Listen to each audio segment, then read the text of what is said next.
Hey, good afternoon, everybody. I guess it's actually evening now. Welcome to Title Thursdays. We've had quite the week, and We sure have.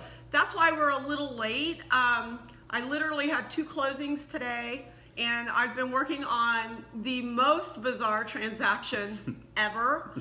I thought I had it before, but hey, this one takes the cake. So I'm sure we're gonna have a show about this in the future. But anyway, we're here tonight and we're gonna be talking about condos. Yes. And I have my expert here, Shawn, and so we're gonna get started. Thank you. We have our special guest, Doodle. We have Doodle with us tonight. And she'll come into the conversation a little bit later. Yeah. This is going to actually be a good show, especially for you guys out there that are interested in condos. We're going to go over a little bit about, condo disclosures, everything that you need to know before you buy a condo. So, Shawn, what is a condo? So a condo is a very special form of ownership. So for most people, you might think that a condo is like owning an apartment, and that's actually very true. And so you own a piece of the sky, essentially, is kind of how the law is written. So while you may be on the ground floor or the top floor, you only own a certain portion of the space within the building. Right. And so then that begs the question, what are the boundaries of a condo? So within a homeowners association, it's pretty easy to tell because you probably own up until your property boundary and everything within that.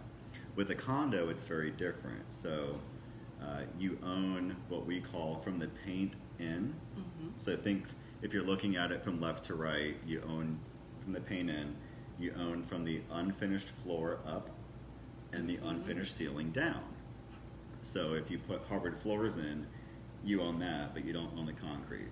Okay. Or if you finish the ceiling, you own the finishing. You don't own the actual ceiling itself. So that actually comes in a lot where you may have some maintenance issues. So let's say the person above you has a shower leak and it damages your ceiling.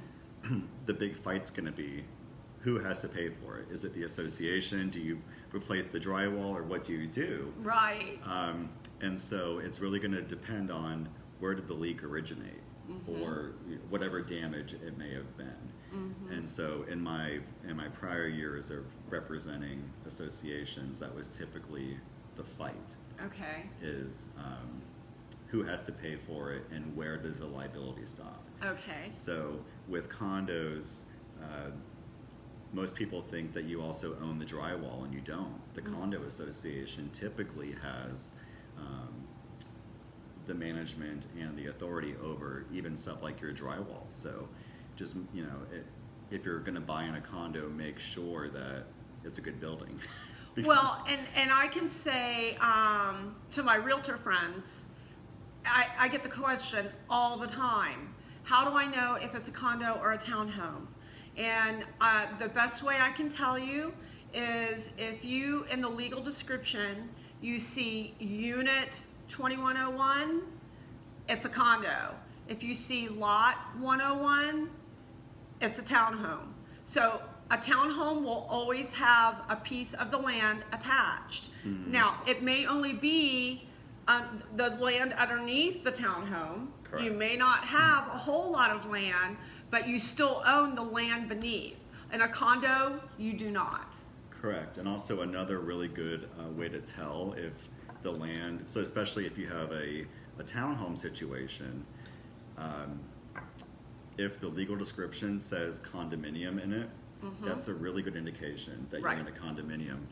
I've seen condos, or I should say I've seen townhomes go both either HOA, meaning homeowners association, right, or condominium, and it really just depends on their corporate structure and how they chose to incorporate. Okay, that development. Perfect. Yeah. Perfect. So we've kind of discussed what the boundaries of a condo unit is. Also, I just thought about common elements. Okay. So. Common area. Yeah. So in a condo, so for instance, I live at a building downtown, so we have our individual units, but then we also have areas where everyone can use, like the hallways, the gym, the clubhouse, the pool. Right. Those are called common elements. So each month or quarter or year, depending on how the association is set up, the owners of the units will pay assessments for that. And so that goes for upkeep of all those things. So while you own your specific unit, you also contribute to the maintenance and the care of the common elements. And those are things that you would expect. Right. Okay, so condos have restrictions. I know they have, in their docs, there are restrictions. How do you know what they are? Well, it involves some research. So we have 3 main documents which govern condominiums. Okay. So the most popular one, or I should say maybe unpopular, that you're going to see is the Declaration of Condominium. And so that's going to be what's recorded in public record. Okay. And that will contain mostly all of the ownership restrictions and what you basically can and cannot do with your property. That will also set forth the assessments. And I think a few weeks ago we talked about how a condo or an HOA has a running lien against your property. That will also be reflected in the declaration. Okay. So you have that. Also the bylaws. And so a lot of people don't realize that HOAs and condos are all actually not-for-profit corporations. Okay. And they are governed by Chapter 620 of the Florida statutes. So you also have to look at the corporate governance and the structure as to how those things are running. So that's going to tell you whether you have to have a president, a vice president, treasurer, all of that. And the sneaky secret of condos and also HOAs is there is a document called the Rules and Regulations. And that's where you're going to find things that actually affect you on a day-to-day basis. So those will contain things such as parking restrictions, gym usage restrictions, things like that. So if you're in a condo, it's going to really affect how you use the common elements. Okay. Those documents are not in public record. So you'll want to get those from the board because those can be changed from time to time at the board's discretion. Okay. Now, I do know that we just had a situation. We actually have a closing coming up on a condo unit. And the buyer's agent, I'm the listing agent, the buyer's agent got really all up in arms over the capital contribution fee and stating that it was not disclosed in the MLS. I'm going to tell you that is a fee that I will never disclose in the MLS because that is a fee that it's listed either who pays it, it's going to be in the condo docs, and it's also going to be the amount, it's going to be in the estoppel letter. So I am not going to put in the MLS that it's X number of dollars because that could, it's really up to the association what the contribution fee will be. So just to let you guys know, if you, and I'm going to start doing this on my listings because I list a lot of condos, I'm going to say this needs to be verified by the buyer's agent with the association. Correct.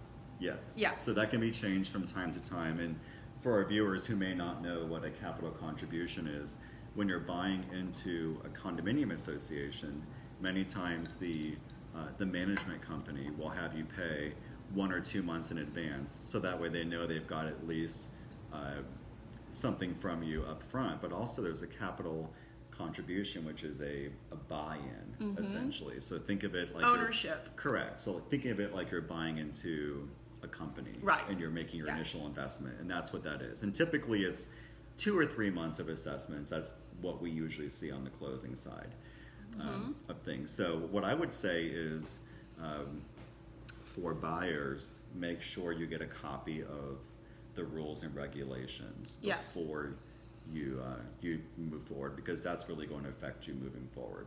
Right, and these are, the one question this agent had for me was, we have a document that is actually attached to the sales contract, and it's called the condo disclosure.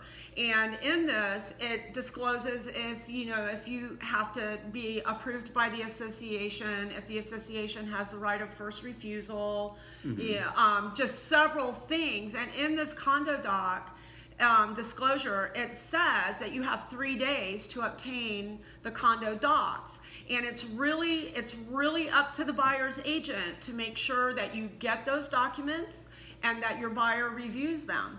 And if you have any questions, you can call me, but I will tell you to call the association directly, because they're the ones that's going to be able to give you all the correct answers. And so, just remember, you have 3 days to get these docs for your buyers. So, correct. And from a legal standpoint, if those documents are not obtained within those 3 days, the buyer could back out and has complete discretion to retain their deposit. Okay, so that's very important. And this is just some information for our realtor friends, because how you write the contract and the addendums that you put on the contract, they all matter. So there's a reason for it. So just remember to always put your condo disclosure on there. And since you mentioned addendum, on a contract, an addendum overrides anything to the contrary in the contract. So that's why we have very specific addenda to our contracts, because they do sort of guide how the transaction is going to move forward. Right, yes. Right. Yeah, so just make sure that you do all of that, because it can really affect your closing. And like Shawn Berry just said, your buyer could literally back out and be done. So anyway, so on to our next day. My phone keeps doing all these fucky little things. So I'm like, okay, lending in a condo. Yes, so a lot of buyers and maybe a lot of sellers don't understand or realize that lending in a condo is very difficult for a lot of lenders, and not because the lenders can't do it, it's because of the guidelines that govern lending in a condo association, because you don't own the land and there's not a giant parcel that you can attach a mortgage to. You basically own paint, floor, and ceiling. Right. And so a lot of times condos, people buy them for investment properties. Right. So they think, oh, I'll spend $150,000 today. I'm going to buy this condo and I'll rent it out for $2,000 a month, and I'll be set. Yeah. Well, and that sounds great.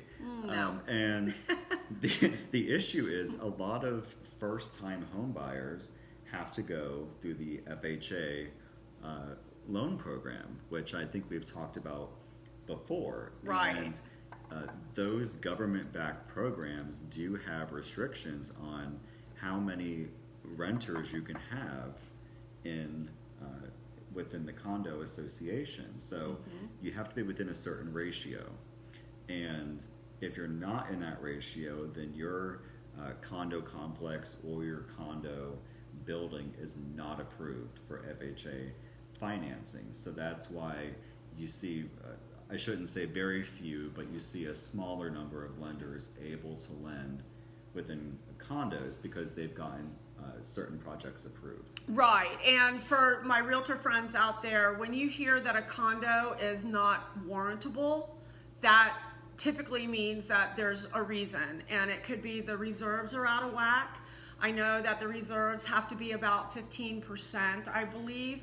And that's why back in the day when we had the explosion of the bubble, you couldn't get financing on condos because their reserve accounts were so depleted and there were so many foreclosures. No money was coming into the association, so they didn't have the reserves to, in the eyes of a lender, properly maintain the common areas in the building. Correct. So that's why it's so important to have, to keep the, hopefully you'll have most of the units being owner occupied. and you can keep those reserves. I know for an appraisal purpose, it has to be 75-25, meaning 75% owner occupied versus 25% tenant occupied. So, so these are just some things to keep in mind. And you as a realtor should really be doing your research on a condo and make sure your lender can do the financing. I'm kind of fortunate because down in the building that we're in downtown, I've got, I think, like 5 lenders now that are approved to do financing in the building. Now, we don't have FHA approval.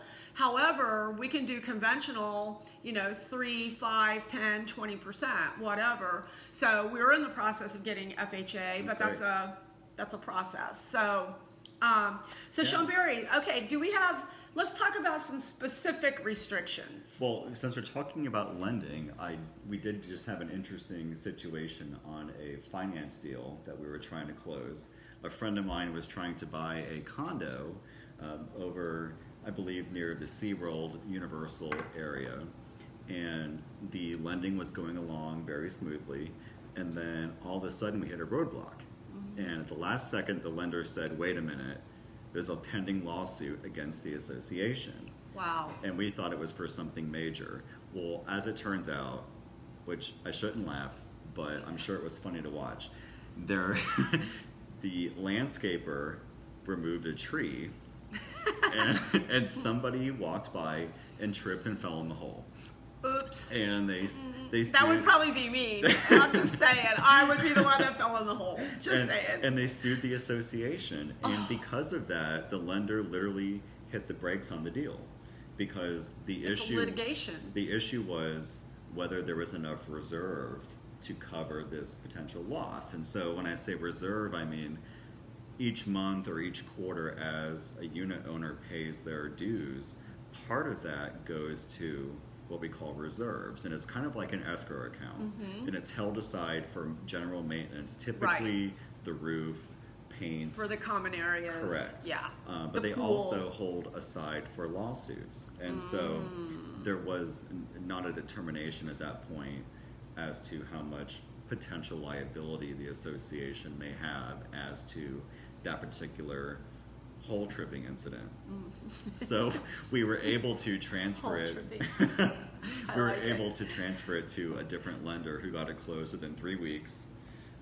But stuff like that does come up. It happens. Because you could have a major, let's say you have a catastrophic accident on the property and you sue the association, they could be on the hook for $1 or $2 million. That's it. And do you have the funds for that? Right. And you may or you may not. Right, right. Well, I know one of the things, and this is the perfect example right here, cute little doodle. Little doodles. What about pet restrictions? Well, I get asked about this all the time. Pet restrictions come up a lot. Say hi, doodle. So in my association representation days, I actually had a lawsuit that was filed against an association that we represented, and it was because they had a pet restriction. It was not by weight, it was by breed. Oh. And this person had a pit bull. And the pit bull, and the association restricted against having pit bulls. And this was the person's service animal. So they moved in, and they found out weeks later, after a neighbor complained, that they could not have the animal there. So it became a giant fight over what the association could restrict or not. So we do have 3 typical categories of pet restrictions, which I don't think Doodle would fall under any because she's so cute. But yeah, so she could be my therapy dog. Well, that's the first one. She could be my therapy dog, especially on days like after today. Yes. So we have 3 general categories. So since you mentioned that, we'll talk about therapy animals. And so those are typically something that a doctor, a social worker, a mental health care provider has to give you a prescription for. So you have an actual written document that says, Lisa needs Doodle for her emotional stability. I probably need a little more than that, but we'll go with it. So in that case, an association So if an association has a pet restriction, they may have a harder time banning you from having something like Doodle. Right. If that's the case. Then we also have service animals. Okay. And so service animals are ones that actually provide a service or assistance to the owner. So the typical one is someone who's blind and has the golden retriever who is so cute but you can't pet. Right. That's a service animal. Okay. And with those, they trigger both the ADA, which is the Americans with Disabilities Act, and also other potential state protections. So an association may be restricted in what they can tell you you can or cannot have in that regard. And then we also have what we now call emotional support animals. Okay. And those are recognized by HUD, which is the Department of Housing and Urban Development. So when you see pet restrictions within an HOA, you can't have a llama in a condo because you like llamas. But if it's an emotional support llama, you might be able to have it. It depends. An emotional support llama. I love it. So it really does depend.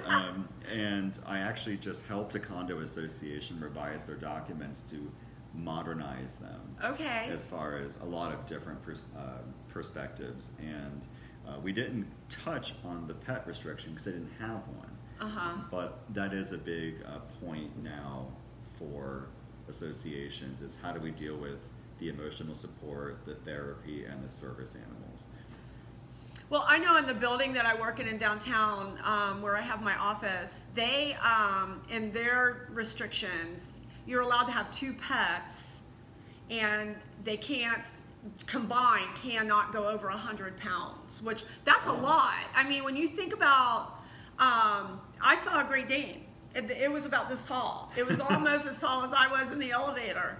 And so, yeah, you just can't go over 100 pounds. So, again, if you have a pet, a dog, whatever, I can almost guarantee any condominium is not going to allow anything that's on the aggressive breed list. And that's, you know, your pit bulls, your Dobermans, and we have one in our building that is a pit bull. It's given a different name, but it's a pit bull, and he has it registered as a service animal, and there's nothing that the association can do about that. And and at that point with the ADA, that's a federal statute. So most associations do not want to start you don't want to go there. Because you don't want to have it in federal court over dogs. You don't want to go there. So, well, I think today's show, this has been a lot of great information. Do you have anything else you want to toss out there, Shawn? Can I think of any good condo stories I have? I could probably come up with some. Oh my God. Oh, remember the little dried fish that I kicked off the baseboard that day, and everybody thought that it was like a little fried fish? Well, in our building, you're not allowed to have aquariums, and because it's a high-rise building, and if you have an aquarium that, you know, it may fail, and if it fails, it's going to flood every floor below it. So this guy, he literally had an aquarium in there, and he wasn't supposed to. And he had these fish, and if you go back on my Facebook post, you'll see this little dried, fuzzy-looking thing, and I kicked it off the baseboard, and it was a fish. Dried. Nasty. So anyway, so we could probably come up with a bunch of condo stories. We could come up with a lot of stories, actually. So next week, Shawn Berry is going to be on vacation, and I think we're going to do the show remotely. We will. And so, I'm not sure what our topic's going to be. I think we'll be discussing FERPTA. Ooh, we're going to be doing FERPTA. Since I'll be traveling, we'll talk about FERPTA. Okay. And how that affects foreign sellers. Awesome. And also how that could potentially affect buyers. Because the IRS is very sneaky. and they hook the buyers here. So, imagine that. So stay tuned. We're going to talk about FERPTA. So next week is FERPTA. Yes. So if you guys have any questions and you're like just dying to know, send them on over to us. We're going to go ahead and get the answers for you, and we'll have them in next week's show. So anyway, sorry the show was so late today. Our schedule was just crazy. It's been a week. And it's been a week. And tomorrow is Friday. Yes. But in Realtor World, that doesn't really mean anything. But anyway, so you guys have a great evening, and thank you again, Shawn Berry, the expert. You, Lisa. And we will be talking to you next week about FERPTA. Talk to you soon. Have a great evening. Bye. Bye-bye. Doodle says bye. Bye-bye.